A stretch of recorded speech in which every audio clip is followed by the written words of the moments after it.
કાકા બાબા બધાને રામ રામ। હું આવી ગયો તમારે વિશ્વમાં મુકેશ પરમાર ખબર લઈને જેવી રીતે વાત કરી કે રતલામ ઝાબવા લોકસભા सीट पर आज 5 વાગ્યા બાદ ચुनाव प्रचार नेताओं जो भाषण देવાનું હા બંધ થઈ જાય આજથી यानी कि आवावाળી 13 તારીખની અંદરથી વોટિંग शुरू था है। हमारे हाथ में आज प्रचार करतेला અને आज બંધ થઈ ગયા એની बात हमारी हाथ सेलाना जो विधायक से भारत आदिवासी पार्टी नो आज सबसे पहले तो हम તમારા ચેનલની માધ્યમથી કહેવા ચાહી કે લોકોના ઘણા મનમાં લાગતેલું કે તમે प्रचार करवा नहीं जा रहा पार्टी ना कान आई गया हूँ रिहाय हूँ थी गलू प्रचार तो चालू है, प्रचार कर ही रिया पार्टी की तो कहिए तो के मंडला करीन लोकसभा सीट है बट जवान किए तो पार्टी को आदेश थो तो वहाँ गए तो पार्टी ने प्रचार करवा रहे। उसके बाद पार्टी की ओर से अपने करने कोई आदेश निर्देश था नहीं, तो अपन अपना काम बैठ करके कर रहे थे अपने हिसाब से। फिर आदेश आया पार्टी का, तो पार्टी से एक नोटिस जारी हुआ जिसमें आप कारण बताओ कि आप कहाँ हैं इस तरह का। देखिए नोटिस तो वो गलत उनको सूचना चली गई थी, इस वजह से नोटिस उधर निकला। इस प्रकार की कोई बात ही नहीं थी कि उनको नोटिस निकालना पड़े। सिलाना क्षेत्र में आप सक्रिय नज़र नहीं आए हैं कहीं, इसी कारण भी जोरदार माहौल है। पूरी लोकसभा में वोट आएंगे ना, सबसे ज़्यादा वोट सेलाना से ही आएंगे। अपने पूरी टीम काम कर रही थी, हम भी कर रहे हैं। कल आपके जो कांग्रेस के जो पूर्व विधायक है जो हर्ष गहलोत, उन्होंने कहा है कि आपके साथ जो टीम आती है जो लड़के हैं वो चोरी करते हैं फिर आपके साथ चले जाते हैं, इस तरह का उनका बयान आया सामने।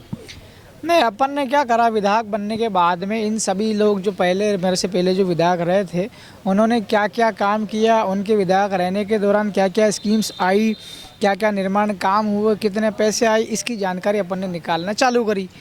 राइट, इन्होंने अगर इनके विधायक रहने के दौरान कुछ गड़बड़ हुई, अनियमितता हुई, पैसे वैसे खा गए, तो आज जिस व्यक्ति का आप नाम ले रहे हैं वो व्यक्ति हमें कहने लगा कि कमलेश्वर को तो चोरों ने जिताया। मैं कह रहा हूँ कि मेरे को 72,000 के करीब वोट आई है, 72,000 लोगों को उन्होंने चोर कहा है। निश्चित तौर पर उनको इसका जवाब जनता जो है वो सेलाना विधानसभा की देगी। वैसे तो मुझे ऐसा लगता है कि पूरी ज़िंदगी वो कभी सरपंच भी नहीं बन पाएगा जिस व्यक्ति का आप नाम ले रहे हो। वो कांग्रेस और भाजपा के दोनों प्रत्याशियों ने आमने सामने आरोप प्रत्यारोप लगाते हैं, लेकिन जो ज़मीनी मुद्दों को हटकर इस बार चुनाव नज़र आ रहा है लोकसभा, क्या लगता है कि भाजपा भी आरोप प्रत्यारोप लगा रही है? आज विक्रांत भुरिया पर आरोप लगाया है कि वन मंत्री नागर सिंह चौहान ने प्रेस कॉन्फ्रेंस कर बताया, वैसे विक्रांत भुरिया ने भी गुंडा डकैती तरह के बातें हैं, लेकिन स्थानीय मुद्दे दोनों पार्टियाँ भूल गई है। हाँ, तो जो असल मुद्दे हैं लोगों की, सचमुच में क्या समस्याएं हैं, ये जो आदिवासी इलाका है यहाँ लोगों की, आदिवासी की आजीविका ज़िंदगी खेती पर आधारित होती है। खेती बाड़ी कैसे सुधरे, सिंचाई के साधन कैसे मिले, पानी जल वगैरह, और इस वाले इलाके में एजुकेशन के ऊपर बेहतर क्या कर सकते हैं, कहीं इंजीनियरिंग कॉलेज, मेडिकल या जो स्कूल्स गाँव में बने हुए हैं उनकी क्वालिटी एजुकेशन कैसे दे सकते हैं, शिक्षक नहीं है तो उनकी भर्ती कैसे की जाए, रोज़गार की बात इन्होंने हटा दी। आदिवासियों के लिए संविधान में जो अधिकार दे रखे संवैधानिक संविधान की 5वीं अनुसूची और पेशा कानून, वन अधिकार कानून के तहत फॉरेस्ट के पट्टे, तमाम प्रकार के जो मुद्दे होते हैं उनको हटा दिया और दोनों ही एक दूसरे की व्यक्तिगत समस्याओं के ऊपर भिड़ने लगे। तो ये उन दोनों की नादानी है। किस तरह लग रहा है कि पूरे संसदीय क्षेत्र में किस तरह का रुझान दिख रहा है? अपना रुझान बढ़िया है। उम्मीदवार बालू सिंह गामड़ की जीतने की बहुत अच्छी चांसेस हैं। हमारे साथ मांगेलाल सिंह जी है। किस तरह देखते हैं चुनाव की कैंपेनिंग? आपने यहाँ लगातार सभाएं, छोटी छोटी सभाएं भी की है, किस तरह के यहाँ के आदिवासियों के मुद्दों को लेकर जो चुनाव वाकई में होना चाहिए? आपके चैनल को खूब खूब जोहार। जय भीम, जय संविधान, जय भारत। अभी देखो, तो हमारे राजस्थान के अंदर जो लोकसभा चुनाव थे वो जैसे ही पूरे हुए तो हमारा अगला जो था टारगेट वो हमारे इस जहाँ पर जो 13 को चुनाव हैं वहाँ पर हम सभी लोग कैंपेनिंग के लिए निकले। तो ख़ास करके इस क्षेत्र के अंदर काफ़ी जो झाबुआ अलीराजपुर रतलाम जो सीट है, इस सीट पर सबसे ज़्यादा हमने देखा पलायन का मुद्दा है ना। लोगों घरों पर मिल ही नहीं रहे हैं। हम पूछते हैं कि कितने सदस्य हो घर में, तो कोई कह रहा है 5 सदस्य हैं, 7 सदस्य हैं। तो घर पर कितने हैं? तो 1 हैं, 2 हैं, वो भी किस लिए? बकरियों को संभालने के लिए, अपने गाय डांडों को संभालने के लिए। बाकी कहाँ गए हुए? तो बाहर गए हुए हैं। भाई जब इतना बड़ा क्षेत्र है, आज इतना बड़े रूप में पलायन इस क्षेत्र से हो रहा है, तो इसका कारण कहीं ना कहीं यहाँ की जो सरकारें हैं, कांग्रेस और बीजेपी के जो नेता रहे हैं उनकी नाकामयाबी कह सकते हैं हम। क्योंकि हम देखो विधानसभा लेवल पर जो काम है वो काम भी हम कहीं नहीं देख पाए यहाँ पे, और लोकसभा लेवल पर भी जो कोई काम है फिर हमने गहराई से स्टडी किया तो यहाँ के जो सांसद रहे, विधायक रहे, उनकी देखें तो वो पीढ़ी दर पीढ़ी वाला मामला भी आया। जैसे अभी यहाँ बीजेपी को टिकट दिया तो मंत्री जी की मिसेज को है, हाँ वो मंत्री जी की मिसेज को ही दिया। क्यों भाई, कोई बीजेपी में दूसरा कोई कार्यकर्ता इतना मजबूत है ही नहीं क्या जब अलीराजपुर रतलाम में। दूसरा वापस कांग्रेस के अंदर देखें तो कांग्रेस के अंदर भी उनका जो पीढ़ी दर चलता है, विक्रांत जी भूरिया उनके पिताजी, फिर इस तरह से पीढ़ी दर पीढ़ी वाला मामला चलता आ रहा है। अब विकासात्मक कार्य हमने देखे, स्कूल देखे जा करके, स्कूलों के बारे में लोगों को भी, हाँ पढ़ाई होती है, हमारा बच्चा जाता है, किस लिए जाता है तो खाली वहाँ पे वो कुछ दलिया वलिया मिलता है खाने के लिए जाता है, बाकी इस बहाने बच्चे का ये रहे। फिर आगे जा करके जैसे 12वीं पास होने के बाद में क्या करेगा बच्चा, तो कोई भर्तियाँ तो निकल नहीं, भर्तियों के बारे में पूछते हैं तो भर्तियाँ निकली नहीं यहाँ पर। उसके बाद में यहाँ सड़क का काम चल रहा है या स्कूल का काम चल रहा है, तो हमने पूछा कि भाई ये ठेके कहाँ है, तो ये तो पता नहीं। मतलब फिर उनसे जा कर के बात करी तो फिर ये ठेका किसका है, किसी आदिवासी का है तो नहीं है, किसी न किसी पैसे वाले का बता देते हैं और बाहर के लोगों का बता देते हैं। तो हमने कुल मिलाकर के यहाँ देखा है कि रोजगार के नाम पर यहाँ के स्थानीय लोगों को कहीं ना कहीं दबा रखा है, उनको वरीयता में लिया ही नहीं गया। इसकी वजह से बेचारे वो जीवन यापन, जिंदगी गुजारने के लिए यहाँ पर देखा। दूसरी चीज़ देखी, यहाँ पर अधिकतम कुपोषण देखा हमने, बच्चों के अंदर छोटे छोटे बच्चे एकदम कुपोषण के शिकार देखे हमने।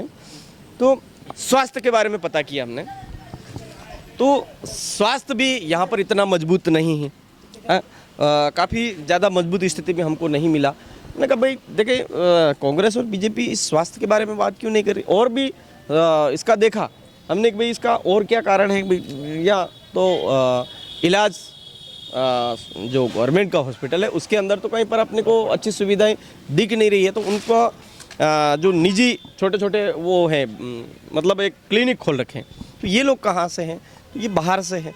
अब वो उनका देखा तो हाई डोज लगाते हुए मिले। ये चीज़ें हमने लोगों को बीच में बताई, तो आमजन ने ये बताया कि भाई ये बातें हमको कभी कांग्रेस और बीजेपी ने हमको यहाँ तक पहुँचनी ही नहीं दिया, हमारा माइंड ही इतना डेवलप हुआ ही नहीं कि हम इसके बारे में सोचें। तो हमने जब ये बातें बताई तो उन्होंने कहा आप बहुत अच्छा विज़न लेकर के आए हो, और हमारी कोशिश यही रहेगी कि आज आपका जो विज़न है हमारे पूरी तरह से समझ में आ चुका है, और हम अधिकतम लोगों तक ये जो भारत आदिवासी पार्टी का जो विज़न है उसको पहुंचाने की कोशिश करेंगे, और जहां तक हमारी कोशिश यही रहेगी हम चुनाव जिताएंगे। ये बात हम आदिवासी सामाजिक जो संगठन है, अन्य हैं, उनको एकजुट नहीं कर पा रहे हैं आप, क्या वजह होगी? देखो, आदिवासी सामाजिक जो संगठन है कहीं ना कहीं कांग्रेस और बीजेपी के द्वारा दबोच लिए गए हैं, और मैं तो यही कहूँगा कि यहाँ पर जो बीमारी है संगठन बनाने वाली, इससे भी भयंकर बीमारी हमारा राजस्थान के अंदर थी। लेकिन आदिवासी परिवार से जब मूवमेंट चला कि वास्तव में आदिवासियों को बांटा किस में, संगठनों में बांट रखा है, राजनीति में बांट रखा है, हमारे क्षेत्र विशेष में बांट रखा है, आज टुकड़े किए हमारे। तो इस तरह से वापस एक कैसे किया जाए, तो संवैधानिक जन जागरण और मूल हमारी पूजा पद्धति, इन सारी चीज़ों के आधार पर जब हमने हमारे राजस्थान में जन जागरण चालू किया, तो वहाँ पर एक बार जजम पे आने के बाद में बंदा इतना मजबूत हो जाता है कि वो चाहे कुछ भी हो, वापस कहीं चला भी जाए तो वो इसका मन तो यहीं का ही रहेगा। ठीक उसी तरह से इन्होंने यहाँ पर काफ़ी गहरी जड़ें जमा रखी है। धर्म के नाम पर बीजेपी ने बेवकूफ़ बना रखा है। यहाँ पर हमने धार्मिक बीमारी बहुत भयंकर देखी। ईसाइयत आदिवासियों को तोड़ करके अलग ले जा रही है, आरएसएस अलग ले जा रहा है, वो अलग ले जा रहा है। तो कहीं ना कहीं बहुत जल्द यहाँ पर जो इस चुनाव में जो कैंपेनिंग हुई उसका असर हमको देखने को मिलेगा, और लोग इस बात को समझ पाएंगे कि आदिवासियों को तोड़ने के लिए ही धर्म बनाए, धार्मिक पाखंडवाद यहाँ पर बताते हैं ये लोग, आदिवासियों को तोड़ने के लिए ही संगठन को बढ़ावा देते हैं, आदिवासियों को तोड़ने के लिए ही यहाँ राजनीति को ऐसा घुमाते हैं, और आदिवासियों को तोड़ने के लिए ही क्षेत्रवाद करते हैं। ये बात हमारे लोगों को बहुत जल्द समझ में आएगी। और पिछली बार हमने लोकसभा लड़ा था तो हमारी बहुत एक तरह से कहें कि दयनीय स्थिति, बाकी हम अपने आप में ये मानते हैं कि हमारे पास खोने के लिए कुछ भी नहीं है, जो भी है हम पाएंगे। पिछली बार हमने चुनाव लड़ा था तो 14,000 हमने पाए थे। उसके बाद में वापस वो कैंपेनिंग बढ़ी। तो आज हमारे पास में एक विधायक साहब भी है, आज हमारे पास में जिला पंचायत सदस्य भी रहे हैं। इधर झाबुआ के अंदर देखिए, इधर भी जिला पंचायत सदस्य रहे हैं। तो कहीं ना कहीं हम तो प्लस में ही, और इस चुनाव में भी हम माइनस में नहीं जाएंगे। कहीं ना कहीं हमारी विचारधारा बड़ी है, हम लोगों तक पहुंचने में कामयाब हुए हैं, इस क्षेत्र को गहराई से स्टडी करने में हम कामयाब हुए हैं। तो बहुत जल्द जो इस क्षेत्र के लोग हैं वो भारत के संविधान के महत्व को समझेंगे, पूर्वज पुरखों की बलिदानी का महत्व समझेंगे और इस भारत आदिवासी पार्टी से जुड़ेंगे। यहाँ एक बार अगर मध्य प्रदेश के अंदर जुड़ जाते हैं तो हमारा बिल्कुल रास्ता क्लियर हो जाता है। फिर सीधा सीधा हम ये ख्वाब आराम से देख सकते हैं कि भारत के प्रधानमंत्री हमारी भारत आदिवासी पार्टी से बनेगा। कमलेश जी डोडियार को आपको मन से बोला था कि वो यहाँ से गायब है, ऐसा आपने मन से तीखे स्वर में नजर आए? देखो ऐसा है, तीखे स्वर में आना नहीं आना, कोई अनुशासनहीनता नज़र आती है तो वो सारी बातें हमारा किसी भी, केवल कमलेश्वर जी डोडियार, आपने वो वीडियो पूरा नहीं देखा हो, एक स्पेशली मैंने कमलेश्वर जी डोडियार के लिए बोला है ऐसा नहीं है। उसके अंदर मेरे जो स्टेटमेंट है उस पूरे वीडियो को आप भी गहराई से देखना। उसके अंदर ये देखा कि भाई आप 17 बार हमारे यहाँ पर लोकसभा चुनाव हो चुके हैं, लेकिन कांग्रेस और बीजेपी के जो नेता हैं वो कहीं ना कहीं रंडवार निकले हैं, नल्ले निकले, यहाँ पर विकासात्मक कार्य नहीं करवा पाए।